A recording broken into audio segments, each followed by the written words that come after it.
राजस्थान में अगर यूसीसी पास हुआ तो मुस्लिम मेन के लिए मल्टीपल मैरिजेस अलाउड नहीं रहेंगी। और ये सिर्फ शादी तक लिमिटेड नहीं है। उत्तराखंड, गुजरात और असम के साथ साथ राजस्थान के कैबिनेट ने भी यूनिफॉर्म सिविल कोड के बिल को अप्रूव कर दिया है 2026 में। ये बिल बस अभी तक इंट्रोड्यूस हुआ है, लॉ नहीं बना है। इसका मेन आइडिया ये है कि मैरिज, डिवोर्स, मेंटेनेंस, इनहेरिटेंस जैसे पर्सनल मैटर्स में हर रिलीजन में अलग अलग लॉज नहीं होने चाहिए, एक कॉमन सिविल रूल्स का सेट होना चाहिए सबके लिए। ये है यूनिफॉर्म, पर शेड्यूल्ड ट्राइब्स और कॉन्स्टिट्यूशनली प्रोटेक्टेड कस्टमरी कम्युनिटीज पे अप्लाई नहीं होता। बिल का मेन एम ये है कि common set of rules banana, marriage के लिए, इनहेरिटेंस के लिए, मेंटेनेंस के लिए, डिवोर्स के लिए, इवन लिव इन रिलेशनशिप्स के लिए। शादी अगर आपकी रजिस्टर नहीं हुई है तो इनवैलिडेट नहीं होती है, पर अगर शादी हो गई है तो ये मैंडेटरी है कि 60 दिन के अंदर रजिस्ट्रेशन हो जाना चाहिए बिल के प्रोविजंस के हिसाब से।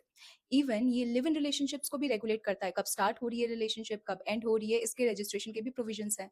मोस्ट इंपॉर्टेंटली इस बिल के हिसाब से पॉलीगेमी बैन है और लड़की और लड़का दोनों को इक्वल इनहेरिटेंस राइट्स देता है। हमारी गवर्नमेंट का ये आर्ग्यूमेंट है कि अगर क्रिमिनल लॉ सबके लिए सेम है तो सिविल राइट्स रिलीजन के अकॉर्डिंग अनइक्वल क्यों हो, सबके लिए सेम होनी चाहिए।